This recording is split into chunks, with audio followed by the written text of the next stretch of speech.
No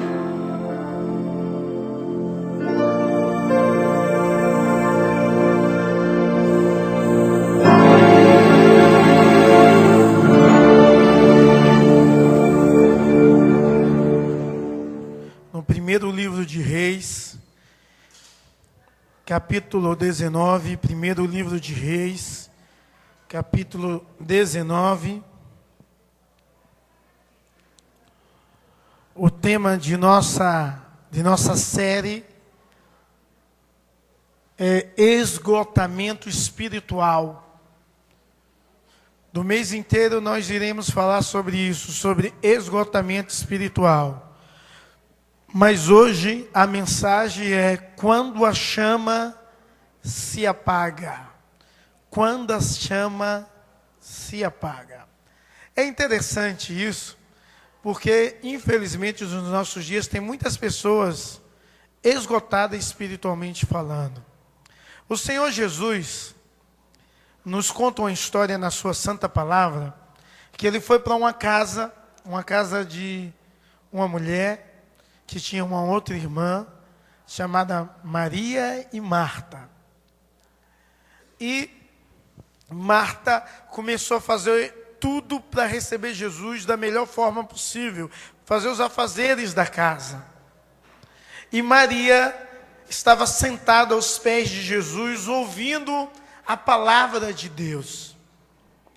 E Marta ficou inquieta e irritada com aquela situação, porque ela estava trabalhando para oferecer o melhor a Jesus, mas Maria estava sentada sem fazer nada. E ela chega para Jesus e diz bem assim: não te importas que eu trabalhe e ela fique aí sem fazer nada? E ele disse: Marta, Marta, por que te inquietas com tantas coisas? Maria escolheu a melhor parte e dela não será tirada.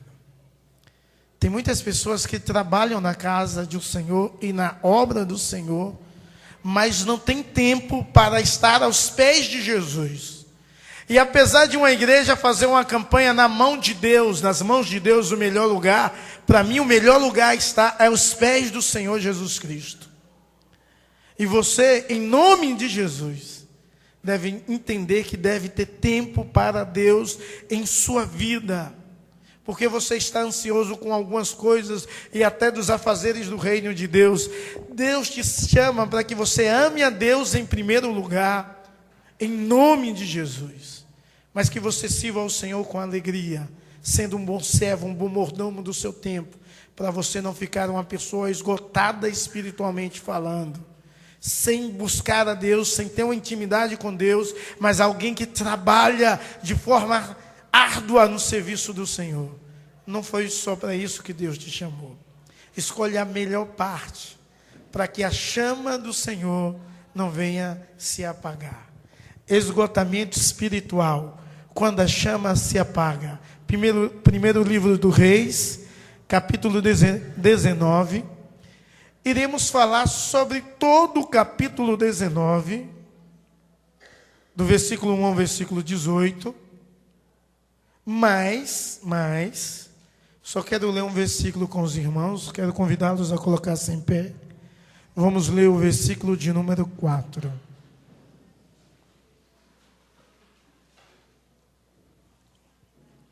Diz assim a palavra de Deus: ele mesmo, porém, se foi ao deserto, caminho de um dia, e veio e se assentou debaixo de um zíbolo, e pediu para si a morte, e disse: basta, toma agora, ó Senhor, a minha alma, pois não sou melhor do que meus pais.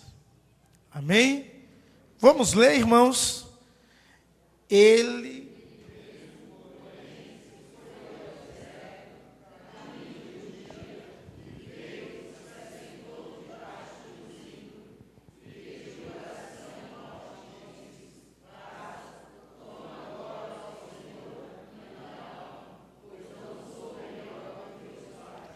Amém. Que Deus possa aplicar essa palavra no seu coração e na sua vida, em nome de Jesus. Pode sentar?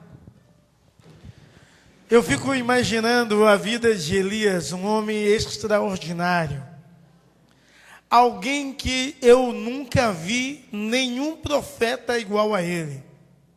Imagine Elias, alguém que vai até um rei e diz assim: olha, sobre a minha palavra não vai chover, não vai ter orvalho em Israel. E assim aconteceu. Não choveu, não teve orvalho. Ele não fala sobre a palavra de Deus, sobre os princípios de Deus, mas ele diz: sobre a minha palavra não vai chover. Então, há uma demonstração de uma intimidade muito grande entre Elias e Deus. Uma intimidade tão grande ao ponto dele dizer isso, porque ele conhecia a vontade de Deus de tal forma e aquilo se cumpre. Eu acho que não tem nenhum profeta nos nossos dias com a mesma ousadia ou com a mesma intimidade, ao ponto de dizer assim: sobre a minha palavra tal coisa vai acontecer, como Elias tinha. Um homem de Deus, um homem abençoado por Deus. Quando nós lemos a história do desafio dos 450 profetas de Baal que ele faz, para que a igreja, o povo de Israel pudesse compreender quem era Deus, ele desafia aqueles homens e diz assim: olha, o Deus que responder com fogo, esse é o Deus verdadeiro. Façam um holocausto e eu irei fazer um. E aqueles sacerdotes de Baal fizeram um holocausto e se cortaram e gritavam e oravam ao Deus deles, pedindo que enviasse a resposta com fogo. E até o meio-dia nada aconteceu, nada. Elias preparou um altar com 12 pedras, um holocausto, sacrifício, mandou jogar água, criou um rego ao ponto de transbordar de água. E quando ele falou com Deus, o fogo do céu veio e lambeu tudo. E toda a multidão compreendeu que o Senhor é Deus, e Yahvé é o Deus impossível, é o único que deve ser adorado, louvado, glorificado. Mas depois de um episódio desse, uma vitória extraordinária como essa, Jezabel, a esposa de Acabe, sabe de tudo o que ocorreu, e manda uma mensagem para Elias dizendo: olha, vai acontecer com você como aconteceu com os profetas de Baal, se amanhã eu não te matar. E a palavra de Deus diz que ele foge, e ele encontra uma árvore, e lá faz uma oração muito curta. E a oração tinha mais ou menos esse conteúdo que nós lemos. A oração dizia assim: eu quero morrer, basta. Não quero viver mais. Não dá mais. Não há sentido em continuar. Eu quero morrer. Eu já vi muitas pessoas dizerem que ele fugiu por causa da morte. Mas ele pede a morte na oração. Eu quero morrer. Eu quero morrer, não há mais possibilidade. Em outras palavras, ele diz que Elias era considerado o profeta do fogo. Ele diz assim: a chama se acabou, não dá mais para continuar. Eu quero morrer, basta. Dá cabo, Deus, da minha vida. Não posso mais viver assim. Sabe por que ele faz uma oração como essa? Porque quando a chama de Deus se acaba, acontece um desânimo muito grande nas pessoas que estão esgotadas espiritualmente. A chama de Deus se apaga e o desânimo toma conta. Por isso que Elias pede para si a morte.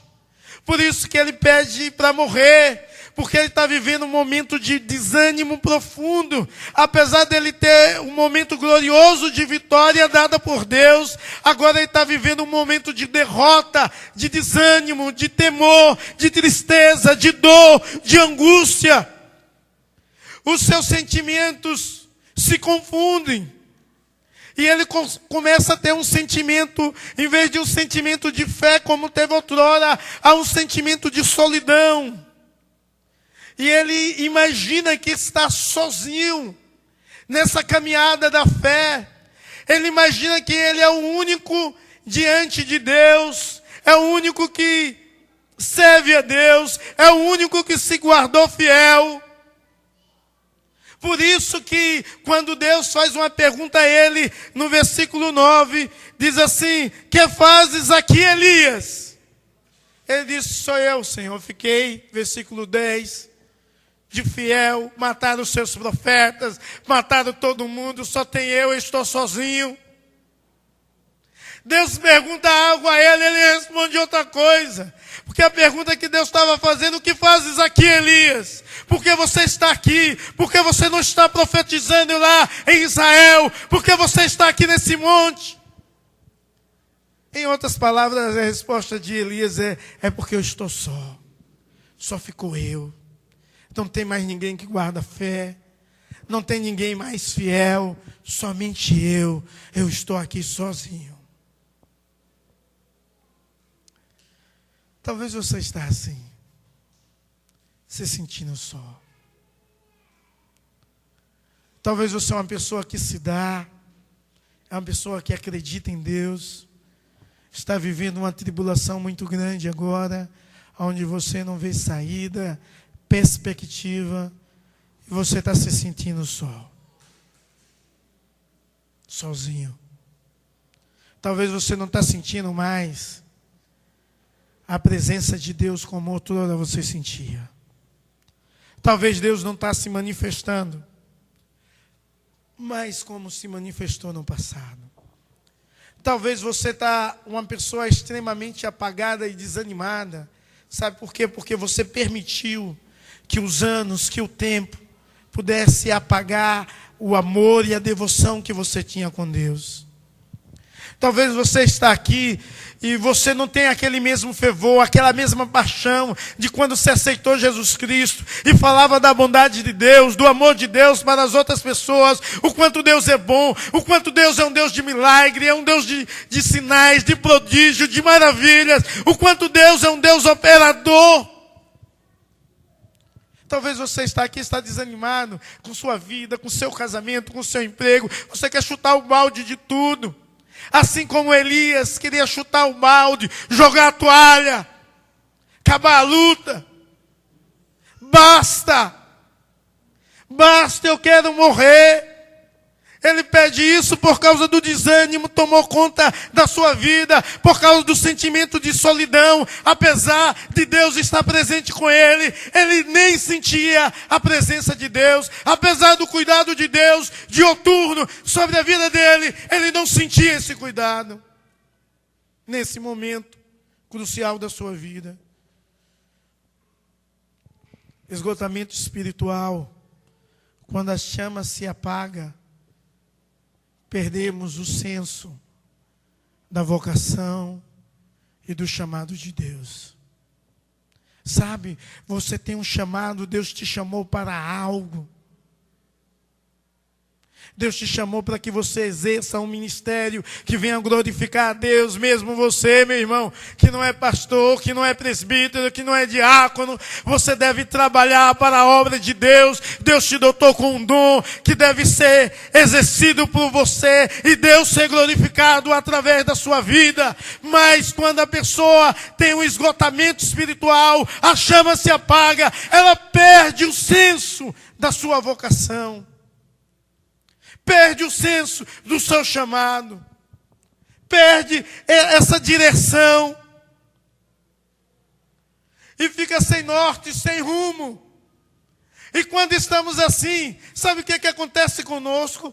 Nós agimos sem a direção de Deus. Agimos segundo a nossa própria vontade. O nosso próprio achismo. O nosso próprio entendimento. As nossas próprias experiências.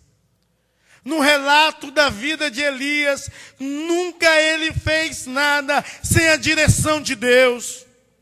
Quando lemos a palavra de Deus, depois que ele prediz a seca, por ordem de Deus ele prediz, por direção de Deus, mesmo ele dizendo sobre a minha palavra, porque ele conhecia a vontade de Deus, Deus o manda ir para o riacho de Queriate, para lá ele ser alimentado, para que ele pudesse beber água naqueles 3 anos e alguns meses de seca. Deus enviou ele para lá. Depois de lá, Deus fala com ele e diz assim: vai para Serapta, para uma casa de uma viúva, e ela vai te alimentar. Ele vai segundo a direção, a vontade de Deus, segundo os princípios de Deus. Depois Deus diz bem assim: vai e encontre o rei Acabe. Lança ele uma proposta de desafio aos profetas de Baal, e ele vai segundo a direção de Deus. Então toda a vida de Elias estava sendo pautada pela direção de Deus, pela vontade de Deus, que é a melhor para as nossas vidas. Mas todas as vezes que nós saímos da direção de Deus, é igual você correr e dar de cara com a parede. Sabe por quê? Porque não dá certo. Porque os seus caminhos não são os caminhos de Deus. Sabe por quê? Porque os seus projetos não são os projetos de Deus para a sua vida. Sabe por quê? Porque os seus planos não são os planos de Deus, mas a palavra de Deus diz que o Senhor tem planos para vós. E você deve ter a sensibilidade de seguir a direção de Deus. Elias fugiu, mas não estava na direção de Deus, porque a pergunta de Deus é: Elias, o que fazes aqui, Elias? O que fazes aqui? Eu fico imaginando, se você está como Elias hoje, e Deus está olhando para você e te diz assim: o que fazes aqui? Porque talvez você perdeu o senso da sua vocação. E você está agindo segundo a sua própria vontade, como você acha que deve fazer, e não tem dado ouvido à voz de Deus e à direção de Deus para a sua vida. Elias não deu ouvido à voz de Deus e à direção de Deus. Ele tinha perdido a sensibilidade espiritual. Por 2 vezes, Deus pergunta a ele, por 2 vezes: que fazes aqui, Elias?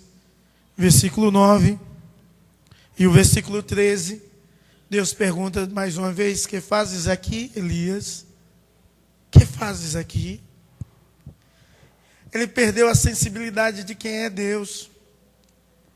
E a ideia de Elias era voltar ao recomeço, onde tudo começou.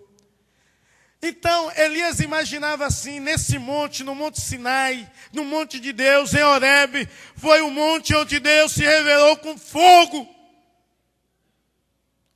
Onde houve fogo, onde houve vento, onde Deus falou com voz poderosa, com voz de trovão, ao seu servo Moisés. E ali deu os 10 mandamentos. Então, é lá que eu vou me encontrar com Deus, para dizer a ele assim: não adianta mais. Não adianta, só eu fiquei. Só eu que creio.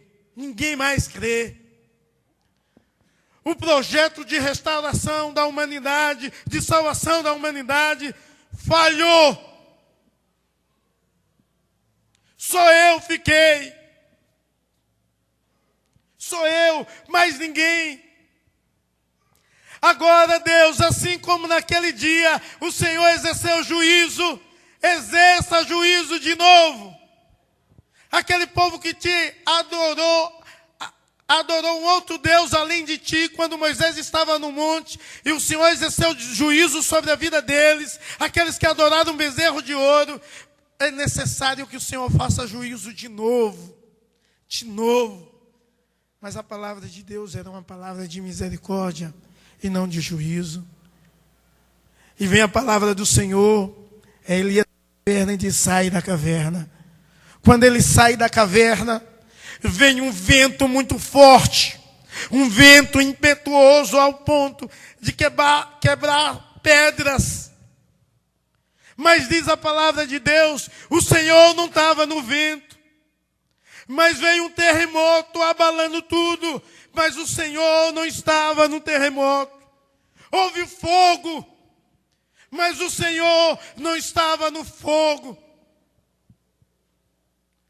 As maneiras de Deus agir, que Elias conhecia, já tinham acontecido todas. Houve um vento forte, houve um terremoto, houve fogo. Mas Deus não estava no vento, Deus não estava no terremoto, Deus não estava no fogo. E Elias sem sensibilidade nenhuma para entender que o nosso Deus age segundo a sua vontade, da forma que Ele quer, do jeito que lhe apraz, do jeito que lhe almeja. Deus fala a Elias com uma voz suave, tranquila, igual um sussurro ao pé do ouvido. Ele fala: Elias, que fazes aqui? Deus estava nessa voz mansa, suave, na voz tranquila. Deus estava num momento de paz. Sabe? Tem muitas vezes que você perde a sensibilidade espiritual também.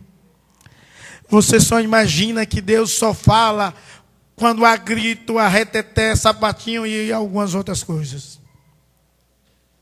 Não é verdade. Muitas pessoas acreditam que a manifestação de Deus tem de causar arrepio, choro ou qualquer outra sensação emocional. Pode sim, mas não é verdade que Deus só age assim.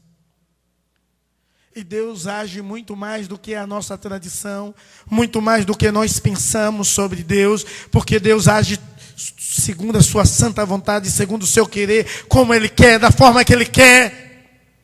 E Elias precisava conhecer esse Deus da misericórdia, esse Deus que não ia exercer juízo, mas esse Deus que ia falar com uma voz tranquila e suave ao seu pé do ouvido, esse Deus de intimidade, esse Deus que quer que você foque mais uma vez, em nome de Jesus, a sua vida, o seu ministério nele, para a glória do Senhor.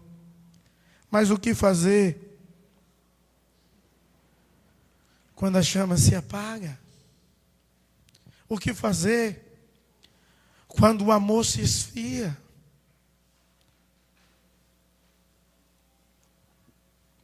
Vemos o Senhor Jesus dizendo a uma igreja: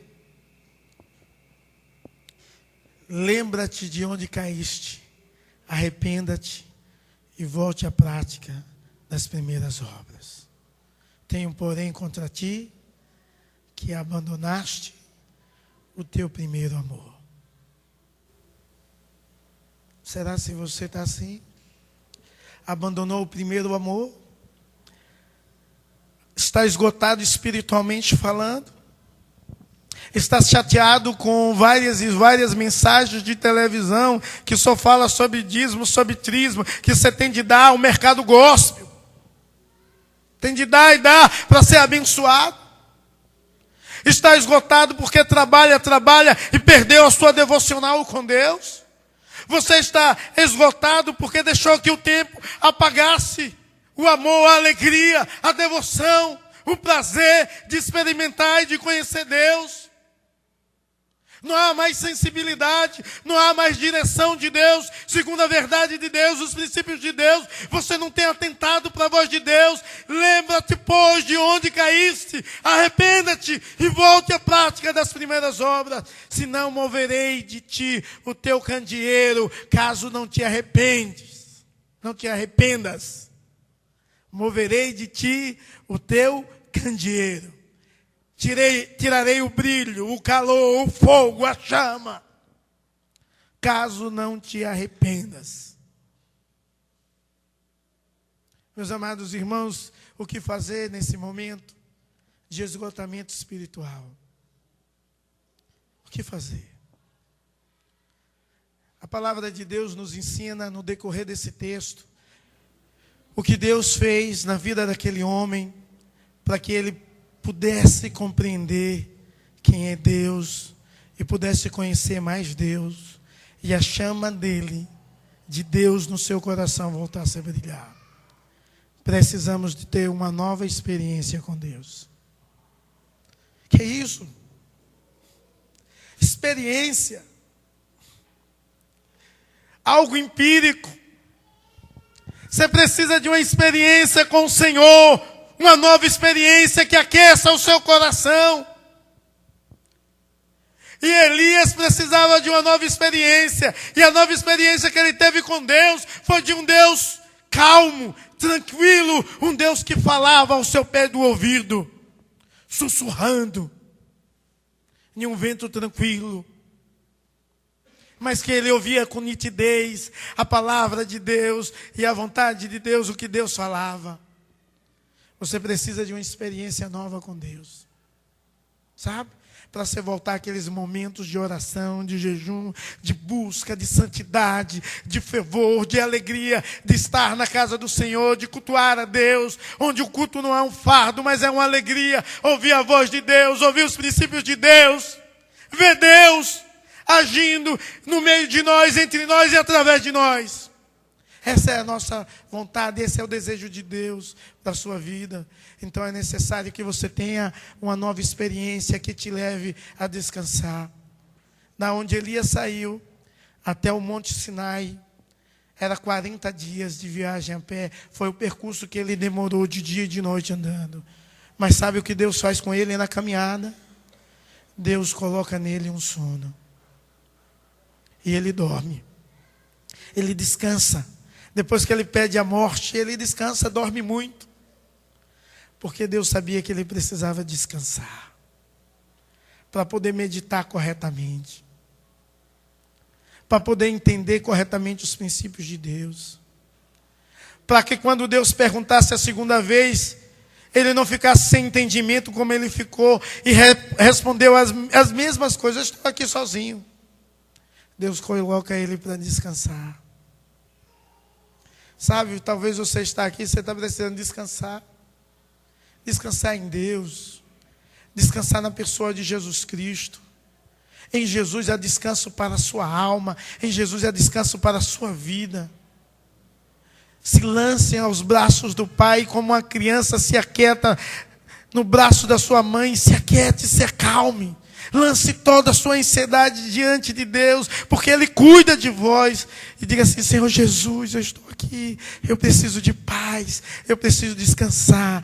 E a paz que excede todo entendimento invadirá o seu coração e a sua vida. Sabe por quê? Porque Deus te conhece. E Ele quer que você seja alguém cheio de vida, de fervor, de alegria, de paz, de vigor. Alguém forte. Dizendo assim, diz o cansado, eu sou forte. Alguém que experimenta a fortaleza de Deus continuamente sobre a sua vida. É necessário descansar em Deus. O vídeo que nós vimos da abertura da mensagem diz: não andeis ansiosos de coisa alguma. Mas a única forma de se combater a ansiedade é colocando toda a sua tribulação, todas as suas ansiedades, todas as suas preocupações diante de Deus. E Deus quer te dar um descanso. Sabe o que Deus faz mais? Na jornada até o monte, Deus envia um anjo naquele deserto, por 2 vezes leva comida do céu para Elias se alimentar. Ele se alimenta. Ele come para dar força, para dar vigor, por 2 vezes. Por 2 vezes. E com aquela comida ele andou 40 dias. Sabe por quê? Porque Deus entendia que ele precisava de alimento para encontrar-se com Deus, para poder desabafar, falar a Deus aquilo que ele sentia, falar a Deus aquilo que estava no coração dele, aquele sentimento de solidão, a vontade de morrer. Deus queria ouvir isso da boca dele e sabia que isso servia de cura para a sua alma. Por isso Deus o alimenta para ir para aquela jornada aonde Deus não mandou ele ir, mas para tratar dele, porque Deus nos ama e trata de nós continuamente. Sabe, você precisa de uma experiência com Deus para que você tenha uma nova direção, para que você possa ser redirecionado por Deus em sua vida, no seu ministério, no seu dom, na sua vida como servo de Deus, como crente de Deus. Você precisa de uma nova direção, um novo rumo. E Elias precisava de uma nova direção. Elias precisava de uma nova expectativa. E Deus dá uma nova direção a Elias. Deus tira todo aquele sentimento de incredulidade da vida de Elias. Diz assim: ó Elias, ficaram 7.000 que não se dobraram perante Baal. 7.000 homens que guardaram a fé, que acredita, que crê, que estão conectados comigo. Você não está sozinho. Tem 7.000. Mas eu tenho ainda uma coisa para te falar. Vá para a Síria. Unja lá um rei, Hazael. Alguém que vai exercer a minha justiça, mesmo sem saber. Vá ungir ele. E aquele homem que nessa viagem fez segundo a sua própria vontade, sem consultar a Deus, agora ele vai fazer uma nova viagem sobre a direção de Deus. Depois Deus diz bem assim: vá até Jeú, lá em Israel, comandante do exército de Acabe. Unge ele rei. Unge ele rei, porque ele vai exercer a minha justiça sobre a família de Acabe. E se você for ler a palavra de Deus, você vai ver isso que eu estou falando. Ele exerceu a justiça. Vai, encontre um fazendeiro, um criador de bois, chamado Eliseu, e unge ele profeta no teu lugar. Sabe, Deus dá uma nova direção a Elias. Se você estiver esgotado, a chama de Deus se apagando, eu quero te pedir em nome de Jesus: descanse em Deus. Há esperança em Jesus Cristo para a sua vida. Descanse no Senhor Jesus. Se alimente de Deus. O Senhor Jesus disse: nem só de pão viverás o homem, mas de toda palavra que procede da boca de Deus. E atente para a direção de Deus sobre a sua vida, através da pessoa do Senhor Jesus Cristo e do Espírito Santo. Experimente hoje se lançar nos braços de Deus, você é crente, e dizer assim: Senhor, eu quero recomeçar. Eu preciso voltar até aquele fervor, aquela alegria. E acredite que Deus pode acender a chama de novo. Deus pode fazer acender mais uma vez a chama do Espírito Santo em sua vida e em seu coração.